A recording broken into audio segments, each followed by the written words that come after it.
Ola, benvidos á Caixa Negra. Queremos convidarlles a facer un exercicio de memoria, pero non só iso, tamén a actualizar certos acontecementos, a reabrir vellos casos, que pola súa trascendencia transformáronse de novas que escriben a actualidade en episodios da nosa historia, pero da historia recente, da máis cercana, desa historia da que de algún xeito todos participamos. E como na caixa negra dun avión, nesta caixa negra, na nosa, poderán buscar as explicacións, aquelas cuestións que quedaron sin resolver, pero deberán atopalas vostedes mesmos. Nós o que lles brindamos son os feitos e as opinións dos protagonistas.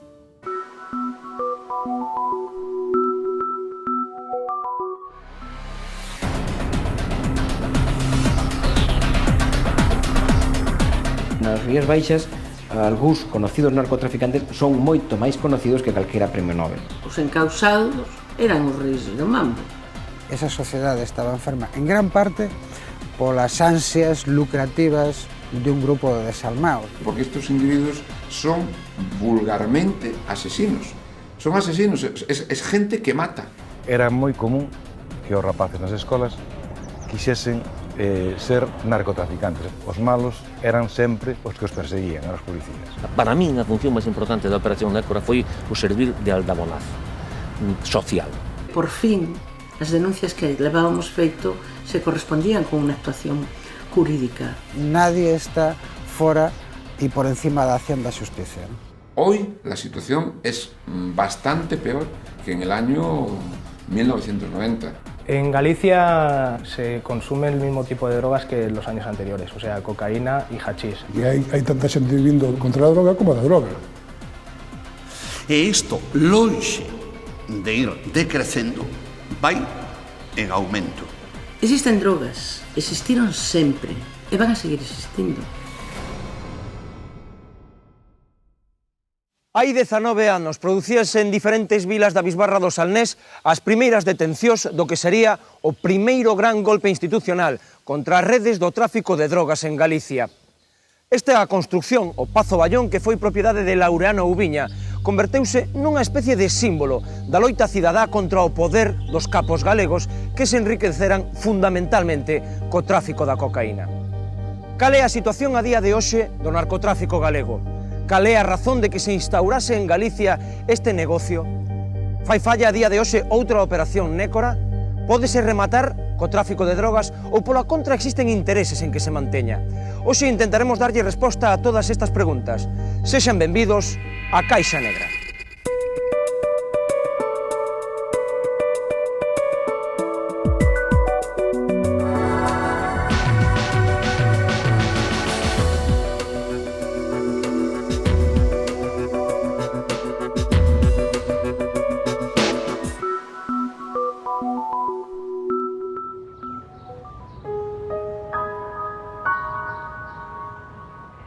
Na comisaría da Policía Nacional de Vilagarcía de Arousa foi onde o xuíz Baltasar Garzón estableceu o seu cuartel xeral nos primeiros días da Operación Nécora. Hoxe, transcurridos 20 anos, hai disparidade de opinións entre os que a viviron de preto ou colaboraron nela. Si que hai unanimidade entre os que loitaron contra o tráfico de droga nos anos 80 de que a Operación Nécora trouxo ilusión á súa causa, pero non todos están de acordo en que esta respondera ás expectativas creadas. Para min, a función máis importante da Operación Nécora foi o servir de aldabonazo social, de facerlle ver á sociedade na que vivíamos cal era a problemática das drogas. Choramos de emoción porque por fin as denuncias que levábamos feito se correspondían con unha actuación jurídica. No haber tido lugar fai casi 20 anos a Operación Nécora, pois o mellor hoxe Galicia podía ter moito que ver con México.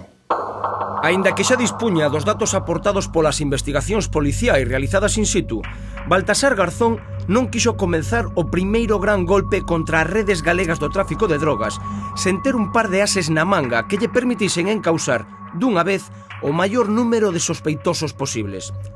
Os seus ases resultaron ser dous antigos traficantes reconvertidos en colaboradores da xustiza, os chamados arrepentidos, Ricardo Portavales e Manuel Fernández Padín. Dende o principio, O tribunal cuestionou as declaracións de Portavales por consideralas inconcretas, dando a impresión de que, máis que dunha testemunha de primeira man, eran propias de alguén que falaba de oídas. Malia a fe de Garzón nos seus arrepentidos, non son poucas as opinións que cuestionan o valor dese tipo de confesións. Un señor que estaba cumplindo unha condena, como era o caso de Ricardo Portavales, de 5 anos, porque lle colleran nun seu coche, pues creo que foron 250 gramos e unha pistola e tal, de repentido non tiña nada, o único que tiña era un afán de aproveitar esa circunstancia. Por efecto, en boa medida, foi o responsable de que eso, de que os resultados non foran tantos, tan bons como que se esperaba. Yo creo que Portavales, por lo que él me ha contado a mí, en lo que no es secreto profesional, se ha hablado delante de muchas personas, más que sentirse amenazado, cuando él dio el paso se sentía abandonado. ¿Usted tiene miedo a represalias o contra su persona o contra su familia? Non é miedo, é terror. Eu penso que el en moi poucas cousas había participado, porque non tiña categoría, desde categoría entre comillas, categoría delincuencial, como para poder participar en operacións importantes.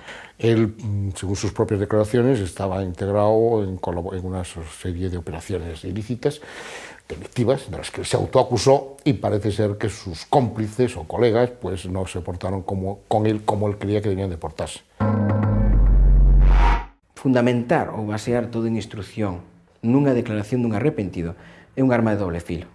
Pode ser fresca e real, pero carente ou fácil de contrastar desde o punto de vista da defensa, de decir, señores, e por que non interpretamos esa mesma confesión desde a perspectiva da venganza, desde a perspectiva do resentimento de alguén que traballou para nós e ahora nos quere facer daño.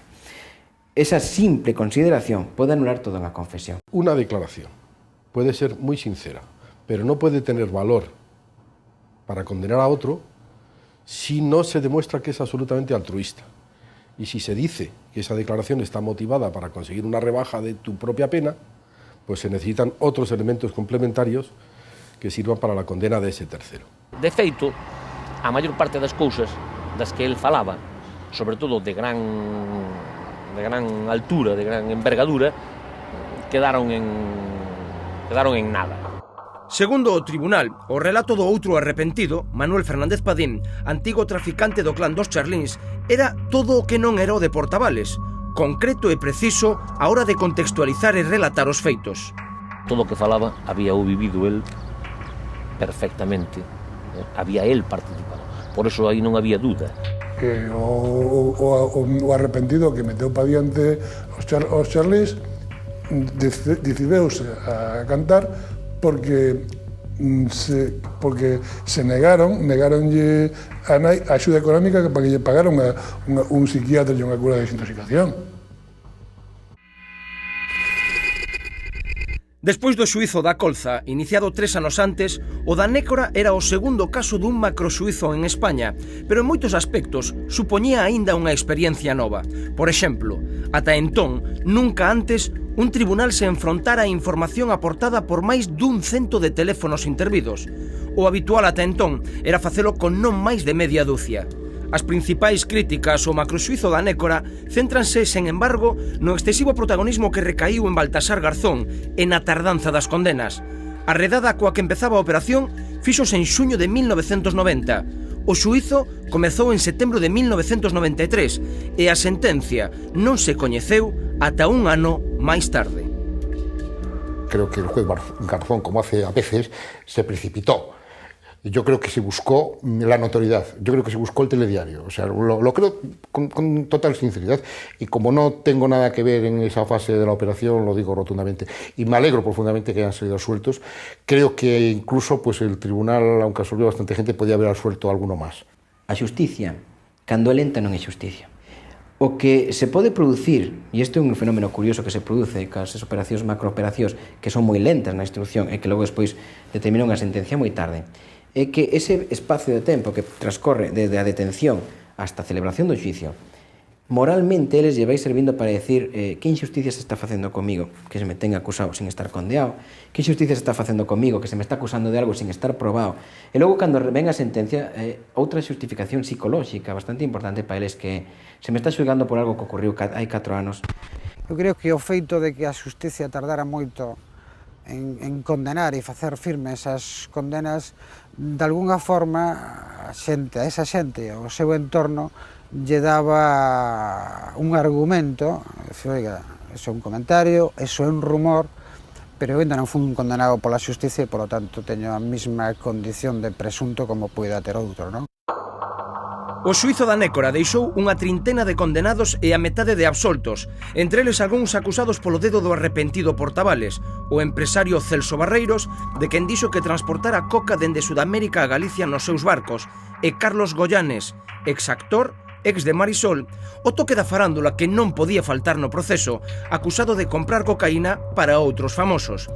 As absolucións supuxeron unha enorme decepción para todos aqueles que seguiron con interese o proceso, porque deixaron libres os que para todo o mundo eran os grandes capos do tráfico de drogas en Galicia, como Manuel Charlín ou Laureano Oubiña, quen ademais destacara pola súa actitude arrogante durante o xuízo. ¿Tiene usted alguna relación con una descarga de 22.000 kilos de hachís en Sada? Yo no tengo relación de droga ninguna y usted lo sabe. Usted es el primero en saberlo. Y en el año 1987. Yo no tengo relación ninguna con droga ninguna y usted lo sabe muy bien y muy claro, además. Os encausados eran os reis do mambo.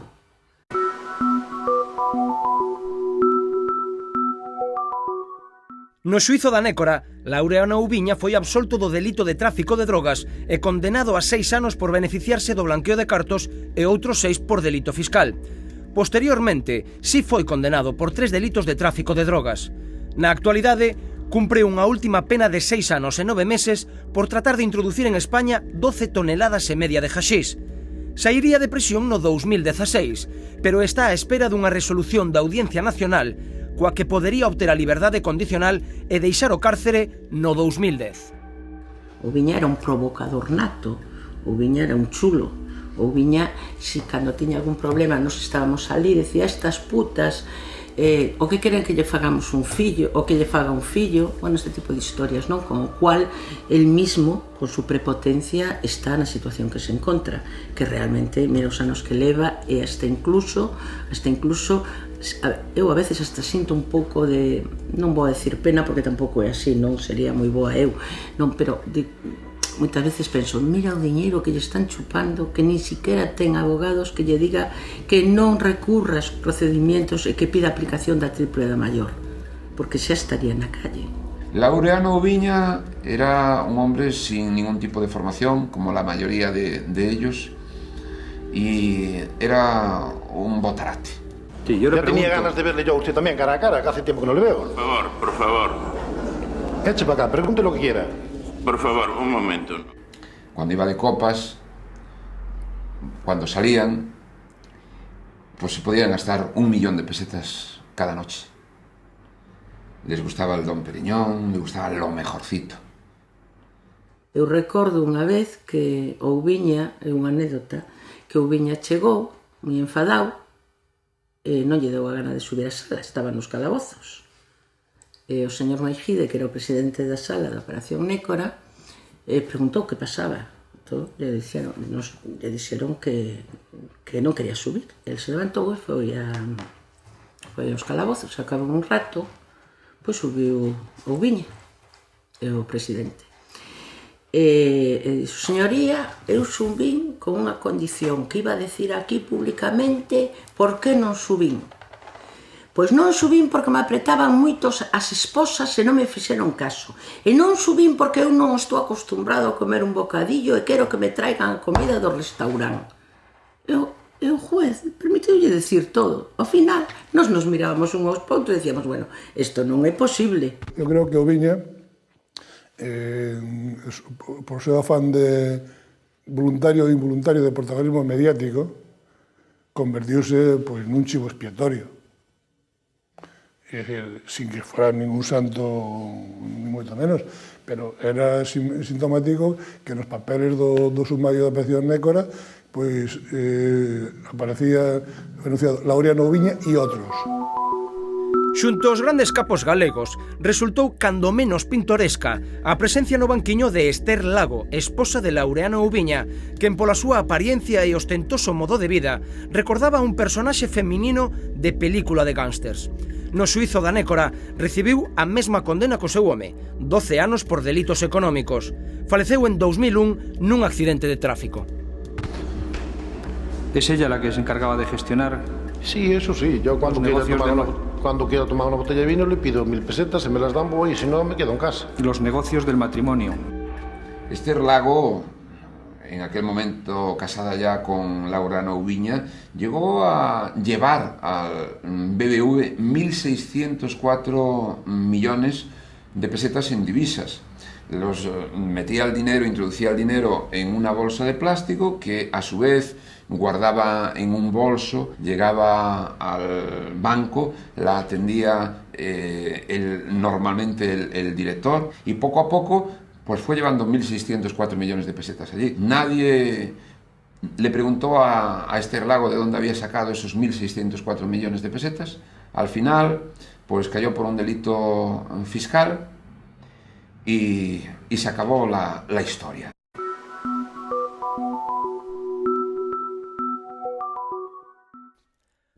Manuel Charlín foi absolto de todos os cargos no xuízo da Nécora. Foi condenado en 1999 a 20 anos de prisión polo transporte de 600 kilos de cocaína desde Colombia a España. Tamén pesa sobre el unha condena de 13 anos por blanqueo de cartos procedentes do tráfico de drogas. 10 membros da súa familia, entre eles a súa filla Josefa, considerada a cabeza da organización en ausencia do seu pai, están condenados por ese mesmo delito. Charlín, un hombre que dominaba bien a su gente, un avaro. Un home duro, con unha organización piramidal moi ben montada. Todos sus hijos, menos Melchor, que fue el que estudió, estaban metidos en el holding, pero la cerebro era Josefa.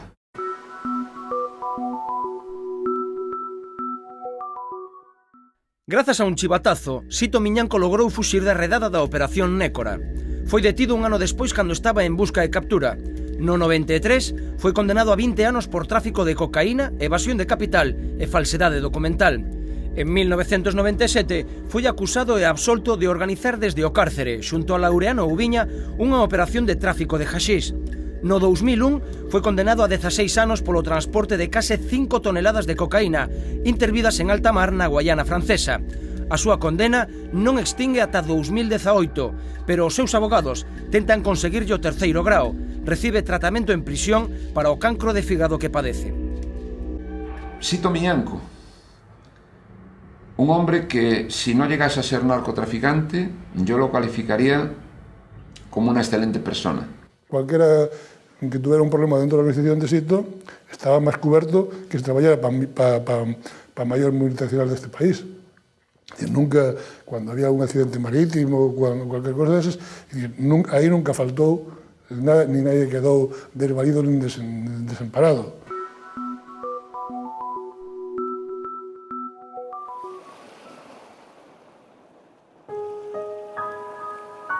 Por que aquí? Cales son as razóns de que arraigase o tráfico de drogas en Galicia con traficantes galegos e non o fixera en Portugal, en Asturias ou en Cataluña? A primeira das explicacións hai que buscalas na nosa orografía, en concreto na facilidade que ofertan estas rías para o transporte e o desembarco furtivo de calquera mercadoría.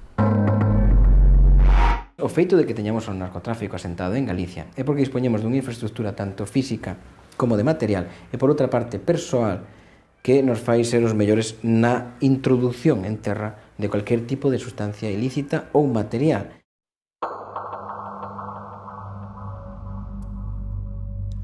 Posiblemente as redes do tráfico de drogas non existirían en Galicia, de non existir antes as redes adicadas ao contrabando de tabaco. Os traficantes de drogas aproveitaron a infraestructura e a experiencia de décadas no contrabando de tabaco para dar o salto ao tráfico de haxís e cocaína. Nos anos 60 o contrabando de tabaco era unha actividade normal e corriente aquí. Había unhas persoas que se dedicaban con bastante asiduidade a eso e que fixeron moito diñeiro. Non se podía castigar con penas privativas de libertad porque a Facenda, os delegados de Facenda, non podían impoñerse a penas privativas de libertad, só os xuíces. Podían impoñer penas económicas, pero os contrabandistas non eran tontos, estaban ben asesorados e decían, bueno, todo a nome dun testaferro, todo a nome da muller con un régimen matrimonial de absoluta separación de bens. Entonces non había maneira de meterse, non? Entonces ese foi o gran boom do contrabando de tabaco. E a partir de aí, del tabaco, se saltó al hachís, e del hachís a la cocaína. A conexión dos contrabandistas con narcotráfico, digamos, con grupos colombianos, produxose nas cárceles. Os cárteles colombianos, sobre todo os colombianos, que naquele momento eran os que dominaban a situación con respecto ao tráfico de cocaína, empezaron a ter problemas en Estados Unidos. Primeiro porque tiñan semisaturado o mercado, en segundo lugar porque les estaban dando moita leña, moita caña, non? Entón dixeron, bueno, temos que abrir novos mercados. Que mercados podemos abrir? Europa. Como faremos eso? Pois a forma mellor de facelo é a través de España. Primeiro, por unha cuestión de idiomática.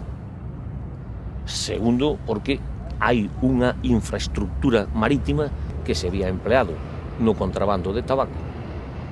Entonces, podíase aproveitar. E así foi como empezaron os contactos. Chegalles unha oferta de reconvertir esas infraestructuras chega diñeiro fresco, e bueno, máis de un tiro para diante.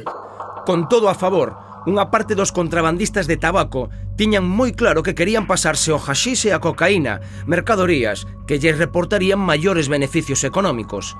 Pero non todos estaban de acordo.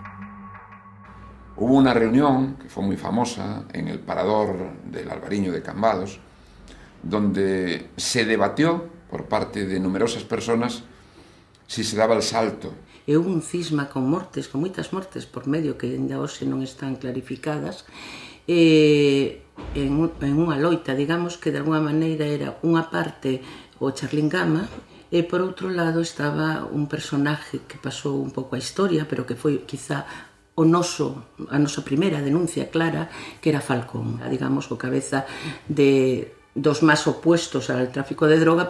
E como sacan a Falcón de diante? Porque era quen lle estorbaba. Pois con un alijo de hachís que Falcón traía con un sobrinho del, hubo un chivatazo, eso confirmamos despois posteriormente, hubo un chivatazo desde Valencia, colleron a Falcón, o quitaron de circulación e eles estuveron o campo libre para poder traballar. Os que eran medianamente, tiñan unha, outra vez entre comillas, unha certa ética, que eran os que esos quedáronse no tabaco. Y la inmensa mayoría de los contrabandistas de tabaco dieron el salto al hachís e a la cocaína. Entón veían o diñeiro como unha fórmula de poder, non? E cando fixemos en unha ocasión unha manifestación moi importante en Xente, en Villa García, entón eles comentaban, estes tolos que están a facer aí, estas tolas, si nós non traficamos con drogas, non traficamos con coca.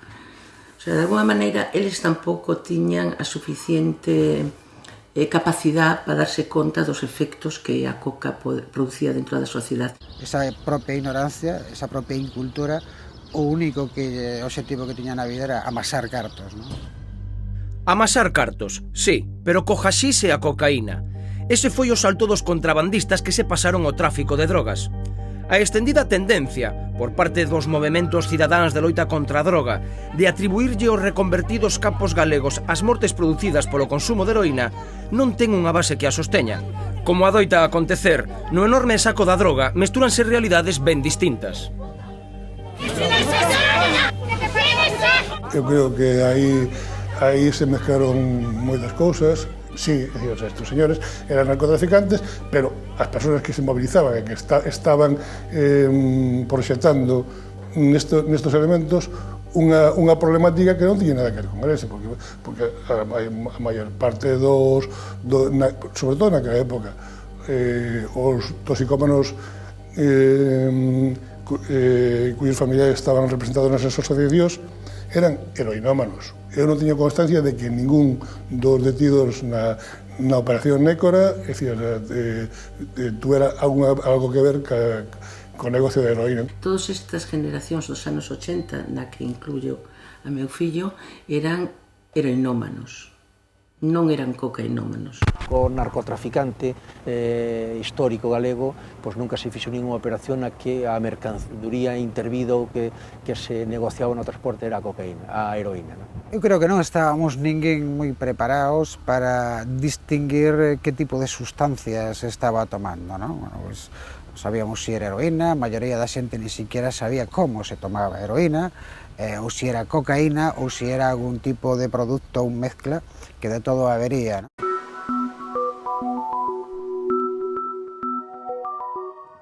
Neste campo xoga actualmente o Club Juventude Cambados, clube que durante os anos 80 tivo de presidente a Sito Miñanco.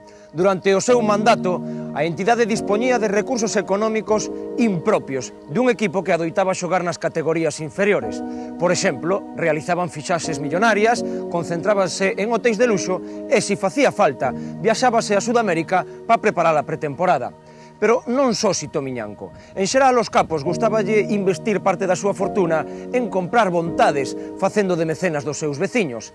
Pero servía esta actitud para seren vistos con bons ollos? En definitiva, gozaban os capos da droga galega do apoio social? Apoio social nulo, cero, en absoluto, ningún. Apoio social, ningún, desde o meu punto de vista. Apoio social, Laureano Ubiña, cero. Os charlíns, cero. Pero vamos, en absoluto, ningún. Outra cousa eran os do tabaco. O contrabando de tabaco é un fenómeno que daba de comer a moitísima xente. Era un fenómeno que estaba enraizado en todos os sectores da sociedade. E o único que dicían é, o único que estamos a facer é introducir tabaco, o mismo que tabacalera española, pero nós non pagamos impuestos. Por facer unha regla de tres, o mismo que fan os ricos cando fan a declaración da renda. Eles víano así, entendíano así, e desde ese xeito non só tiña un aire de romanticismo, sino que tiña un aire de loita social. Cando chegou o narcotráfico, prodúxose un fenómeno, digamos, desde o punto de vista psicolóxico, tamén curioso. E era que a xente decía, bueno, eu sigo a traballar, pero non quero saber de onde saen os cuartos. Si había xente que sabía que estaba contribuindo a branquear cartos de narcotraficantes e que non puxo ninguna, nin fixo ascos.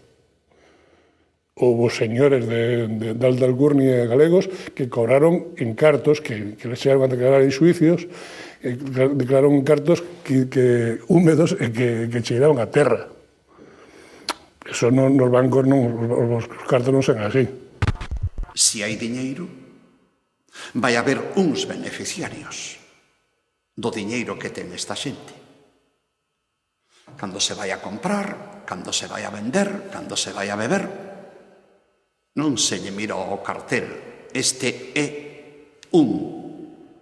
senón que ven ali, compra, paga, ven ali, come, paga, ven ali, bebe, divírtese, paga.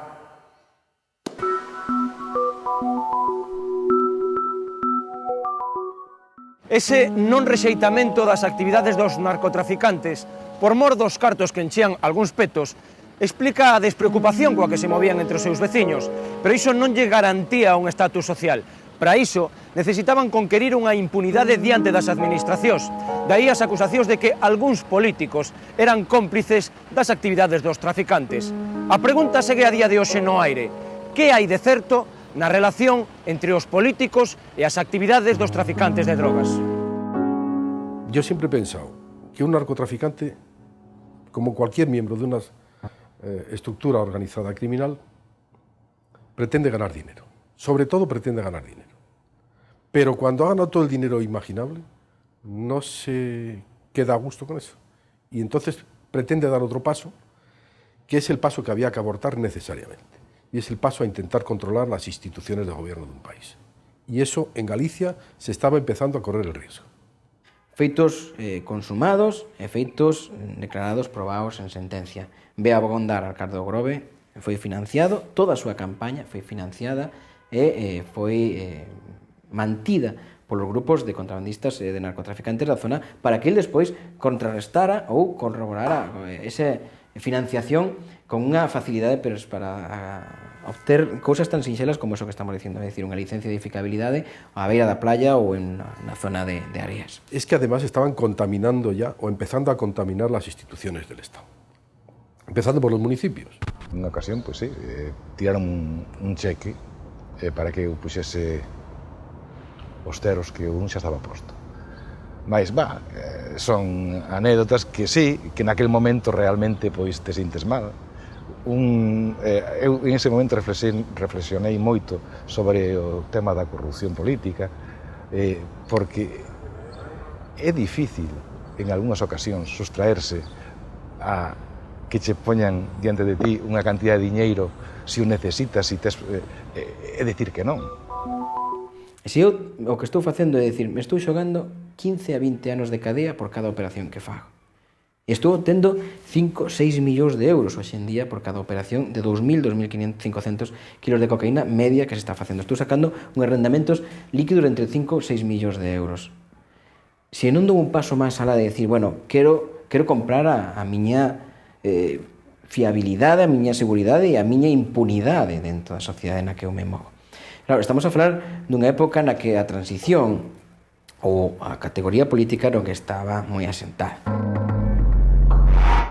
De entre todos os capos da Nécora, Pablo Bioque é un exemplo único de relación entre os traficantes e o poder político. Como secretario da Cámara de Comercio de Vilagarcía e como abogado de traficantes, Bioque comezou a tecer unha rede de contactos con políticos locais e autonómicos que lle foron retirando o seu apoio a medida que se ia acercando ao cárcere. Cando Bioque caeu en mans da xustiza, amenazou con tirar da manta, implicando a políticos que el presumía de ter comprado. Pablo Bioque no estaba contando ninguna batallita cuando decía que él tenía amigos políticos y que los políticos pues muchas veces los tenía atados. Pablo Bioque entraba en alguna consellería como en su propia casa. E a mí tamén mo dixo de algúns políticos que pues, eran tentados e a veces aceptaban o prebendas dos narcotraficantes, é certo. Pablo Bioque era el capo de capos, era el verdadero cerebro de todos ellos.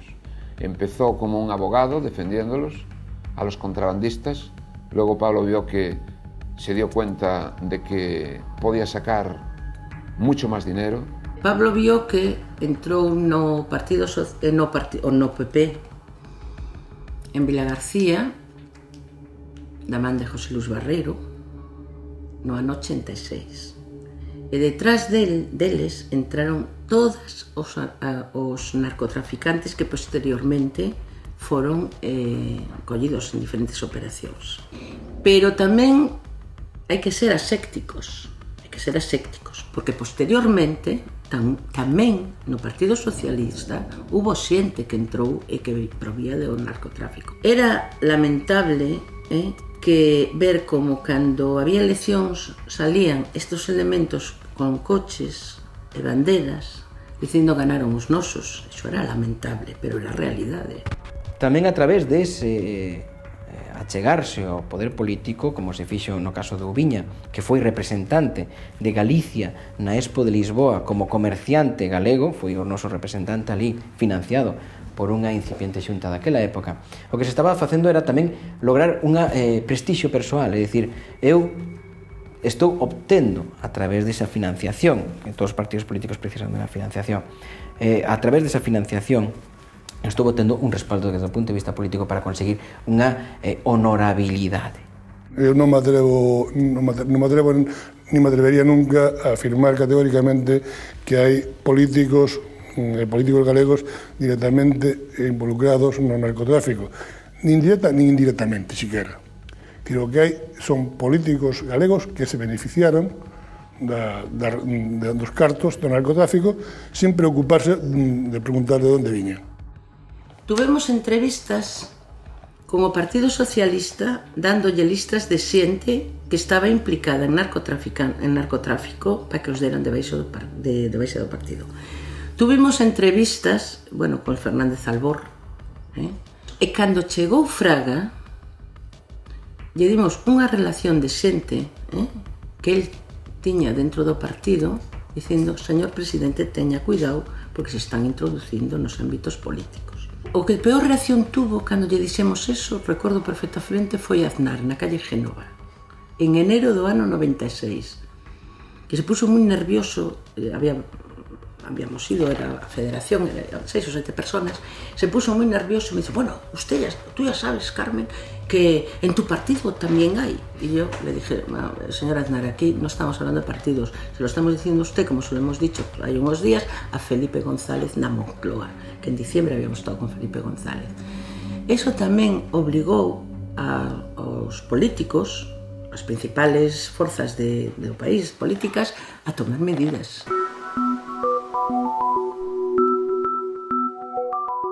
Isto é o que queda da antigua conserveira Charpo, que era propiedade de Manuel Charlín, un dos grandes pioneiros do tráfico de drogas en Galicia. Os negocios relacionados cos sectores marisqueiro, do motor, do turismo ou da construcción eran frecuentes entre as actividades legais dos capos galegos. Pero en que consistía exactamente o seu traballo no negocio da droga? E cal era o impacto das actividades legais e ilegais dos traficantes naquelas bisbarras nas que operaban? Ningún traficante de estupefacientes é capaz de coller os seus cuartos e introducirlos no sistema financiero e blanquealos. Pero iso precisan, primeiro, de persoas especializadas no sistema financiero e persoas especializadas no sistema legal. Ese doble aspecto é o que fai que estén dispostos a pagar hasta o 40, incluso o 50% dos seus ingresos a calquera persoa que sea capaz de traerlle esos cuartos a España, metelo no sistema financiero e convertilos en cuartos honrados que él poida disfrutar. Boa parte dos cartos do narcotráfico, eu creo que é bastante evidente que foron a parar a construcción, o mundo do albariño, o viño, e o mar, sobre todo cultivos mariños, especialmente bateas. Claro, o que a xente non é capaz de ver é que se utilizamos o sector marisqueiro para blanquear cuartos, se utilizamos o sector constructor para blanquear cuartos, ou o sector importador-exportador para blanquear cuartos, o que estamos facendo é tirando a riqueza real que xa tiñamos, porque a zona do Salnés é moi rica en todos estes sectores, é dicir, temos unha produción de marisco, de albariño, de turismo, de construcción, que se a poñemos a precio real xa nos vai dar esa riqueza. O que non nos estamos dando conta é que se vendemos por baixo de precio, do precio real, todas esas riquezas que ten Galicia, o que estamos privando é a xente que produce co seu suor esa riqueza dun soldo xusto por obter esa riqueza. E iso fai que a riqueza real desapareza para ser sustituída por unha riqueza delictual. Riqueza delictual da que só se beneficien aqueles que están implicados. A Unión Europea pretende que para dentro de 2 ou 3 anos os beneficios procedentes do tráfico de drogas e doutras actividades ilegais conten nos índices económicos de cada país. Cal sería a día de hoxe a porcentaxe que representa o tráfico de drogas no noso Produto Interior Bruto? En el caso de España, incluso siendo el mayor proveedor de cocaína en Europa, según algunos cálculos que realicé, no llegarían a más de 3.000 millones de euros al año las ventas finales y las exportaciones de drogas desde España, que representan aproximadamente el 0,6% del Producto Interior Bruto. Es decir, es una cantidad pequeña con respecto al total de la economía. En el caso de Galicia no sería tampoco demasiado grande. El problema es que su efecto está muy localizado. Y al introducir un gran flujo de dinero, que además tiene un origen ilícito, sobre economías pequeñas, su efecto se magnifica y es mucho más aparente.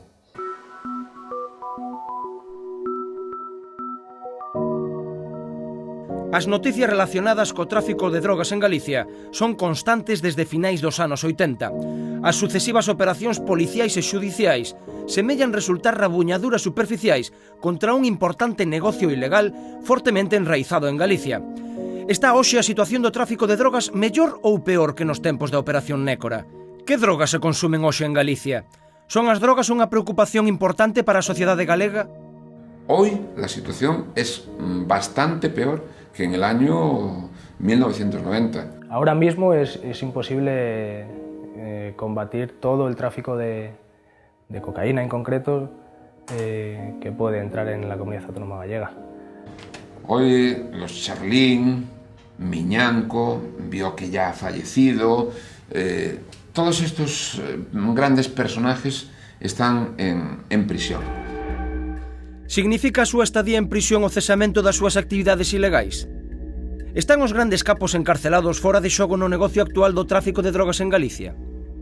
Si ahora nos plantexamos que esa persoa que se planteou ou que fixo desa forma de vida o seu leitmotiv, plantexámonos que polo feito de que o deteñamos e metemos na cadea vai abandonar esa forma de vida, estamos moi errados. Porque inda que este na cadea, simplemente a través de persoas, testaferros ou simples correos que le ven as súas órdenes, pode seguir traballando.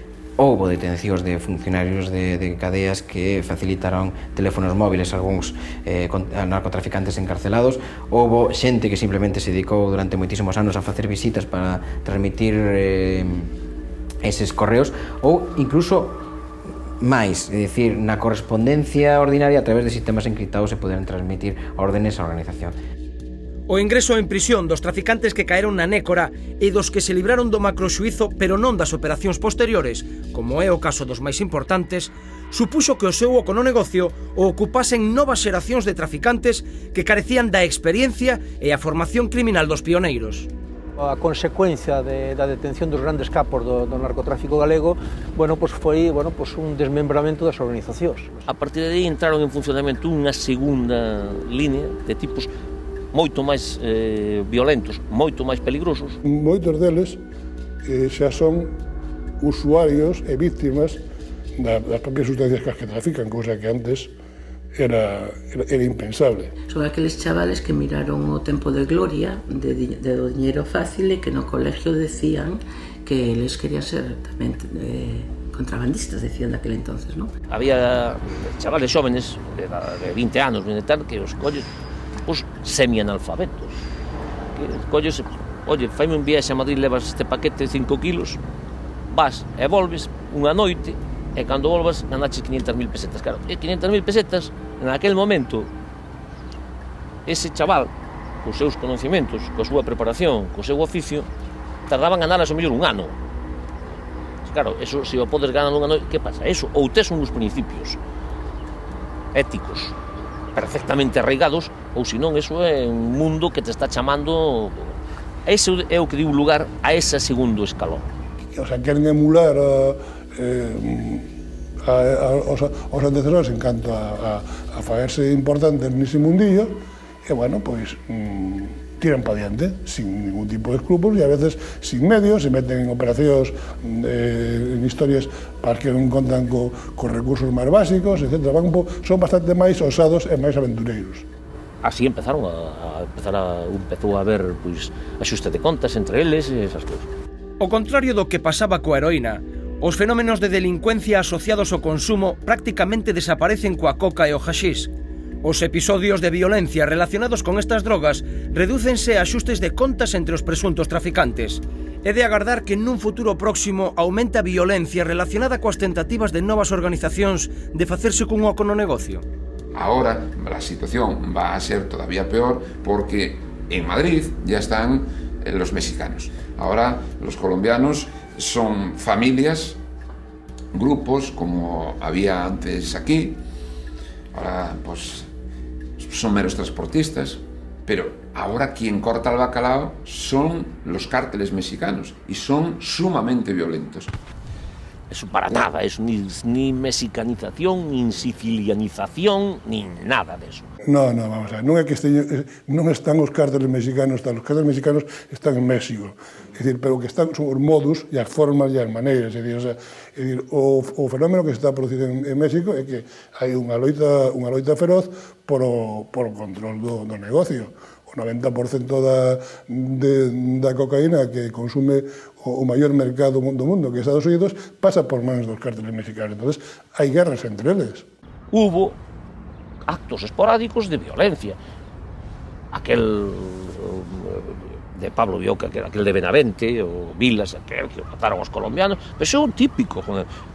Desapareceu unha mercancía, non aparece a mercancía, non xustificandes que foi intervenida. Resulta que esa mercancía coa nosa marca estáse vendendo no sur de España. Vos decides que foi ao fondo do mar, pero unha parte non foi. Quedandemos con ela non a pagandes, o xulgado non podemos ir, Pues ya sabes. Esos ajustes de cuentas siempre se llevan a cabo entre los propios narcos. Nunca ha caído un civil. Y si nunca cayó un civil es porque ellos saben que en el momento en que caiga un civil, este país tiene que sentar otros cimientos. Porque entonces la sociedad obligaría a quien tiene que tomar las riendas a moverse e a tomar outras medidas. Esa balanza que poñen eles entre enfrentar máis forzas de corpo de seguridade do Estado ou manter esta situación privilexiada que teñen eles de discrecionalidade, de que ter que pagar un pouco de vez en cuando algunha perda de xente ou de detencións ou de redadas, prefiren a discreción. E sempre van a seguir preferindo a discreción. Os traficantes galegos, os de antes e os de agora, seguen operando coas mesmas drogas coas que comenzaron o negocio, o haxís e a cocaína, que son, ademais, por esa orde, as drogas ilegais que máis consumen os mozos galegos. En Galicia principalmente se consume el mismo tipo de drogas que en los años anteriores, o sea, cocaína y hachís. En menor medida heroína, aunque también es un problema que viene desde desde la década de los 80 principalmente y que se arrastra y que en todas las ciudades de la comunidad autónoma hay ese problema de heroína, pero principalmente se consume cocaína y hachís y de ahí vienen también las principales incautaciones que hacen los cuerpos policiales, cocaína y hachís. A demanda de cocaína en España e Europa, os destinos da coca que entra por Galicia, medra a medida que pasan os anos. Como se mide a existencia de unha droga deste tipo no mercado? Se hai máis ou hai menos? Me dice, no, aprendeuse o 10% do que... Por qué? Pero sabemos o que se fabrica para saber se aprendeu o 10% do que entra. Como sabemos o que entra se non se leva un registro? Para min, a forma máis fácil de saber se o mercado está saturado ou non está saturado a droga é o precio. Se ti vas, e che vale un kilo de coca 6 millóns de pesetas, e o ano que ven vale 4, eso solo demostra unha cousa, que hai máis droga. Hai crisis, pero hasta aquí os nosos rapaces de 14, 15 anos teñen moito diñeiro no bolsillo e eles non o gañan. Ese diñeiro ven da casa. A vos, papás, a que xogamos? A mí me parece que de todo o que fixemos, non? Falo da sociedade en general, as ONGs, os políticos, os que legislan, os que aplican a lei, pois que o que fixemos moi mal foi unha política preventiva.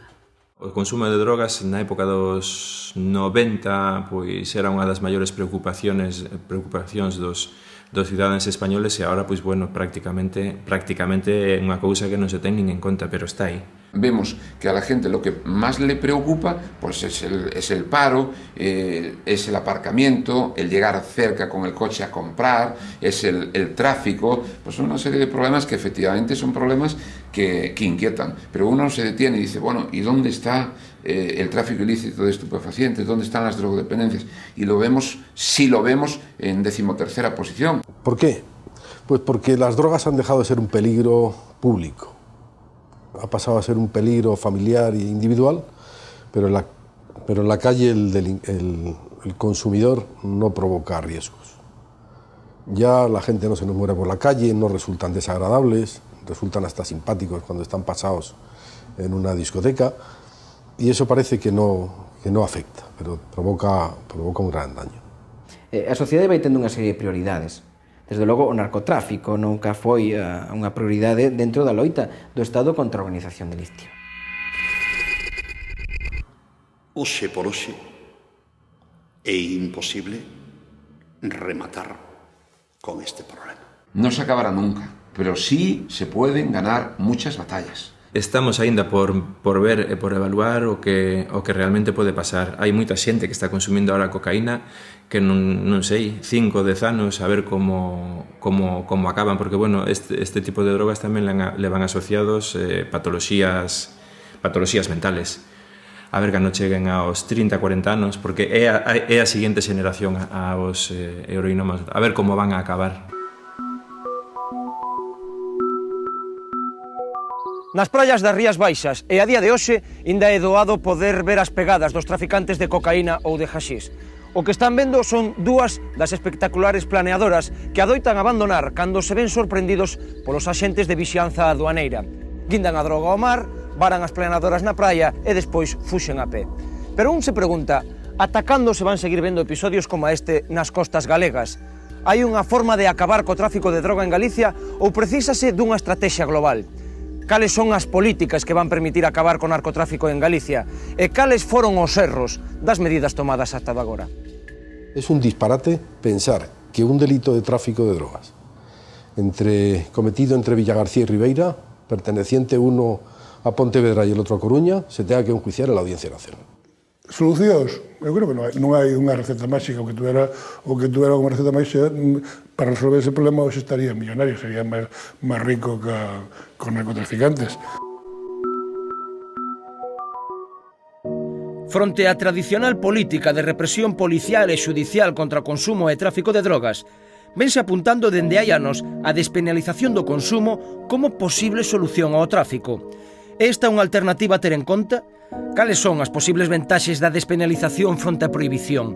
Quen serían os principais beneficiados e prexudicados desta medida? Non hai unha única solución sobre como parar o problema da drogadicción. Deberíamos todos empezar a profundizar e a analizar sin chegar a unha legalización de tomar algún tipo de medidas complementarias, accesorias, de moitos tipos e non descansar única e exclusivamente pensando que a represión vai a solucionar este problema. Penso que non é un problema de represión, que é un problema de aceptación do que hai e de poñerlle remedio, da forma máis racional, da forma máis inteligente. Ese remedio pasa por unha despenalización, eso sí, consensuada entre todos os países. O tráfico de drogas rematará o día que se legalicen. Ou por lo menos deste xeito tan a escala industrial. Non teño ni siquiera claro en este momento si sería convinte ou non legalizar as drogas. Vexo moitos inconvenientes, pero por outro lado tamén vexo moita presión de oferta na calle. Non é quero dicir que os que estén a favor de despenalizar a droga estén errados, que non se me entenda mal. O que sí hai cuestións variables que a veces non se teñen en conta. E unha delas é que a cocaína só se produce en zonas de guerra. Co cual, inda que legalices a cocaína, terás que comprar a un narcotraficante colombiano ou a un paramilitar colombiano ou a un guerrilleiro colombiano. É dicir, nós non podemos producir cocaína porque a cocaína só se produce a unha determinada temperatura e altitude, é dicir, en un determinado territorio que precisamente porque é o único do mundo onde se pode producir cocaína está en guerra. Legalización del consumo público yo no le veo razón, aunque entiendo que existan argumentos para meramente por lo menos dialécticos, ¿no? ¿Por qué se prohíbe el consumo público de sustancias estupefacientes y no el consumo público de alcohol o de tabaco? Non sei, ao mellor con un control moi axustado de darllo en determinados sitios a unha determinadas persoas que teñan unhas dependencias, pero de todas maneiras eu penso que é moi difícil, desde o meu punto de vista é problemático. Son mesmo para o propio consumidor que toma sustancias sin ningún tipo de control. Se hai un control sanitario, pois evitaríanse moitas enfermedades, co cual a sanidade tamén sairía beneficiosa. Como persona afectada, penso que legalizalas é un pouco facilitar máis a xente, que a xente se achegue ás drogas. Entonces eu nunca estuve, nunca estarei por legalizar as drogas. A xente vai a consumir droga porque estea legal? Non, ao contrario. A ilegalidade é un incentivo para que a xente xoven, para na pubertade, os mozos queiran probar. Porque non hai máis, non hai mesmo incentivo que unha prohibición en esa época. En cando se entra a consumir? Entrase precisamente na pubertade. A los narcotraficantes les da exactamente igual traficar con cocaína que traficar con cocaína blanca, con cocaína negra, con speed. Le da exactamente igual con lo que vaya a traficar. Si se legaliza una sustancia, va a aparecer otra. Que a droga non se vai a rematar nunca. Es decir, a droga tan ilusorio e tan utópico como que se vai acabar cas enfermedades. Existen drogas, existiron sempre, e van a seguir existindo. Se non son drogas naturales, son drogas sintéticas. Polo tanto, a única maneira que desaparezcan as drogas é que a propia sociedade as rechace. E non hai outra solución. Isto foi todo por hoxe. Nos pechamos a nosa caixa negra agardando que atoparan nela as súas respostas. A vindeira semana seguiremos mirando o mar, pero farémolo dende a Costa da Morte. Será para descifrar as claves dunha catástrofe marítima que todavía é única entre todas as que asolaron as nosas costas pola súa compoñente sociolóxica. Estamos a falarlles do Casón, pero iso será xa para dentro dunha semana. Nos agardámolos aquí, na Caixa Negra. Aínda hoxe non se sabe se había elementos radiactivos dentro do Casón, que está ali, afundido. Se tiran ao mar e moren afogados, querido amigo, que che dá a ti que sospechar? O que se dixo é que cando se tirou é porque sabía o que levaba. O que se pide aquí é que a máxima urgencia que quiten eso daqui, porque quixera saber o que temos a nós. Porque hai moitos casos de cáncer en xente nova. Están caendo como moscas. Se pode prever, se pode intuir que a nube era tóxica. A prudencia aconsella efectuar a evacuación. Para min foi peor o de mandar marchar a xente que o Casón. As palabras entre o presidente do goberno español e as miñas pois non foron nada agarimosas. Aquí ni Dios dimite, aquí non dimite ni Dios. Ahora o riesgo de explosión, como dijo, é mínimo. Non hai por que haber preocupación.